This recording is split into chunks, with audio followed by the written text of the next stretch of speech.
Birleşmiş Milletler İnsan Hakları Yüksek Komiseri Bachelet, Çin'in işbirliği olmasa bile Doğu Türkistan'daki insan hakları iddialarını araştıracağını söyledi. Deutsche Welle'nin haberine göre insan hakları aktivistleri ve batılı diplomatlar Çin'in işbirliği olmasa bile Birleşmiş Milletler İnsan Hakları Yüksek Komiseri Michelle Bachelet'in Doğu Türkistan'daki Uygurların durumunu araştırması gerektiğine inanıyor. Bachelet'in Çin'in geciktirmelerine karşı sabrını yitirmiş olabileceğine dair işaretler var. Salı günü Kanada liderliğindeki 45 ülke Birleşmiş Milletler İnsan Hakları Konseyi'nde ortak bir bildiri yayınladı ve Pekin'in Birleşmiş Milletler İnsan Hakları Yüksek Komiseri Bachelet ve diğer bağımsız gözlemcilerin soruşturma için Doğu Türkistan'a derhal anlamlı ve kısıtlamasız bir şekilde girmesine izin vermesi gerektiğini belirtti.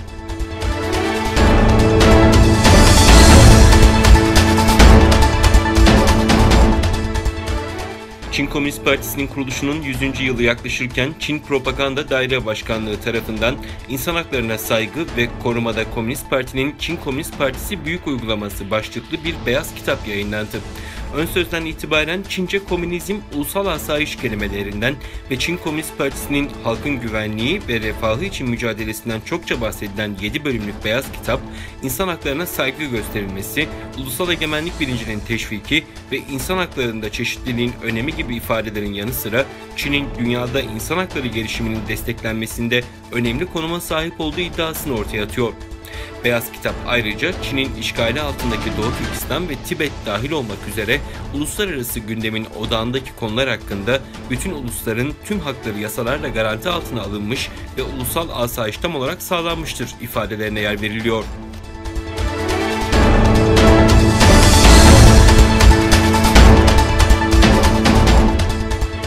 Kazakistan merkezli Atatürk isimli insan hakları örgütü YouTube'un aile üyelerinden haber alamayan Doğu Türkistanlıların yaptığı tanık beyanlarının bazılarını kaldırmasının ardından bu videoları başka bir sosyal platforma taşıma kararı aldı. Diasporada yaşayan Uygur, Kazak, Kırgız ve diğer Türk toplumlarına mensup kişilerin haber alamadıkları yakınlarının akıbetine ilişkin tanıklık yaptıkları açıklamalar şu ana kadar milyonlarca kez izlenmişti.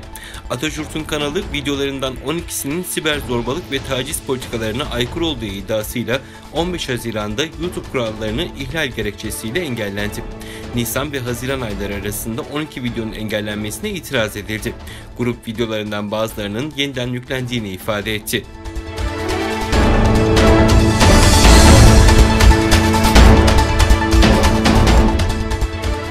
Pasifik adası ülkeleri Hawaii'nin teklifini reddettikten sonra denizaltı kabloları inşa etmek için Avustralya'dan yardım istedi. Konuya aşina iki kişi Reuters'a Pasifik adası ülkesi Nauru'nun Avustralya'daki bir ağa bağlanacak bir denizaltı iletişim kablosunun yapımını müzakere ettiğini söyledi.